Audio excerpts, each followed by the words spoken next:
2025 թվականը Բաղրամյան խոշորացված համայնքի համար հաջողության ես կասեի տարի էր, քանի որ պլանավորված ծրագրերի մոտավորապես 90%-ը մենք կարողացել ենք կատարել։ Ընդհանուր աշխատանքների թիվը սուբվենցիոն ծրագրերի հասցրել ենք 1 միլիարդ 200 միլիոնի։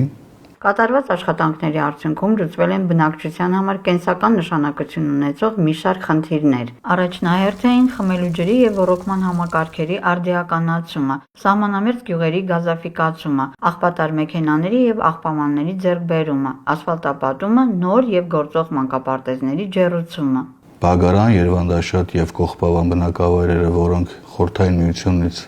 ի վեր գազաֆիկացման հետ կապված խնդիր են ունեցել, այնտեղ գազ չկա։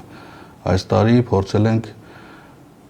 այնպես կազմակերպենք, որ այդ 3 բնակավայրերը նույնպես օգտվեն գազաֆիկացումից։ Մոտավորապես 22 կիլոմետրի մասին է խոսքը, մենք ծրագիրը անելու ենք 2 կամ 3 տարվա ընթացքում։ Հիմնական շեշտադրումը եղել է ասֆալտապատման աշխատանքների վրա։ Վերջապես փողոցը սարքեցին, շատ ուրախ ենք, շատ լավ է, նոր տարին նոր ճանապարհով, նոր լույսերով, ամեն ինչով։ 22-23 թվականներ ունեցել ենք սուբվենցիոն ծրագրեր ասֆալտապատումը, գյուղը մի 40-ից 50% արդեն ասֆալտապատված է։ Մի քանի տարի կվերջացնենք ամբողջ գյուղը։ Ջրի խնդիրը շատ լավ լուծվել է։ Արաքելյանից շատ քոյ ենք, այս 14 համայնքը, որ միացել է, մեզի չի ամտես է կարևոր է։ Հա, 24 ժամ մեզի ջուր ունենք։ Ջուրը կրում ենք գողի գյուղերից խմելաջուր,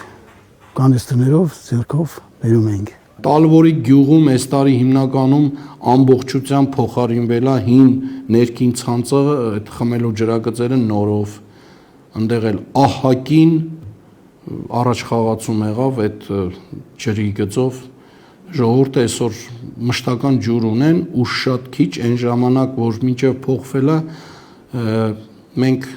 6-700,000 դրամ գումար ենք տալիս վիոլային, մեծածախով ենք վերցնում, իսկ այսօր համարյա հասել է 100-120,000 դրամ։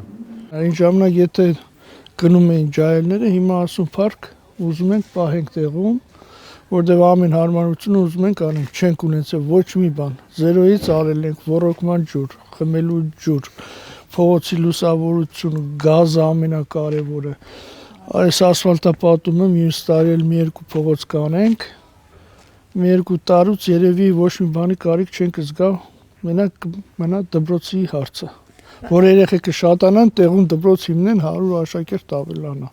Սուբվենցիոն ծրագրերով եւ համայնքի միջոցներով կատարված աշխատանքները բնակչության կենսամակարդակի բարձրացման մեծ խթան են։ Համայնքի ղեկավարի առաջին տեղակալ Մեհեր Հարթենյանը մեծ ուշադրություն է դարձնում աղբահանության հետ կապված խնդիրներին։ Այս տարի հիմնական մեր ձեռքբերումը 2 աղբաթար մեքենաների ձեռքբերումն էր հիմնադրամի միջոցներով։ Տարվա վերջին ձեռք բերեցինք աղբամաններ, փորձնական մի հատ որ համայնքները, որ կան բազմաբնակարան շենքեր, մի մասը բաժանել ենք, մի մասը դեռ չենք հասցրել բաժանենք։ Բաղրամյանի ինտենսիվ այգիները հասել են 5000 հեկտարի։ Պտղատու նոր այգիներ են հիմնվել, կառուցվել են նոր ջրամբարներ։ Համայնքի ղեկավարի տեղակալ Հովնան Ավետիսյանը կարևորում է աշխատատեղերի ստեղծումը։ Մեծ տնտեսավարողները, մեծ այգի ունեցողները ուզում են մեծ հյուրատներ սարքեն սեզոնային աշխատողների համար, որ գան մնան այդ 3 ամիսը, 2 ամիսը, բերքը հավաքեն եւ շատ արդյունավետ կլինի։ Ինտենսիվ այգիների ծրագիրը կառավարության կողմից շատ լավ ծրագիր է։ Չեք պատկերացնում ինչքան աշխատատեղ է ստեղծվել եւ ինչքան աշխատողի կարիք կա։ Այս իմ ասածը շատ արդյունավետ կլինի մի 5 տարի հետո, եթե ինտենսիվ այգիները արդեն տան իրենց արտադրանք, այսինքն մրգերը։ 2025 թվականը հաջողության տարի էր թիմային լավ աշխատանքի շնորհիվ համոզված է աշխատակազմի քարտուղար Հովհաննես Հարությունյանը։ Աշխատանքների ճիշտ կազմակերպման են նպաստել նաև վերապատրաստումները։ Բոլոր մասնակիցները ստացել են հավաստագրեր, հաղթարել են այդ փուլը, ինչպես նաև 3 տարին լրանալուց հետո մեր համայնքի բոլոր ծառայողները, ովքեր 3 տարին արդեն լրացած էր, նաև կազմակերպվեց ներքին ատեստացիոն աշխատանք, որը նաև յուրախություն մեզ, լավ հաղթարեցին։ Բաղրամյան համայնքում 2026 թվականին կշարունակվեն վարչական տարածքների համաչափ զարգացման ծրագրերի իրականացման գործընթացները։ Ուզում եմ օգտվելով առիթից շնորհակալությունս հայտնել Բաղրամյանի ողջ ազգաբնակչությանը մեզ աջակցելու, մեր ծրագրերին հավանություն տալու,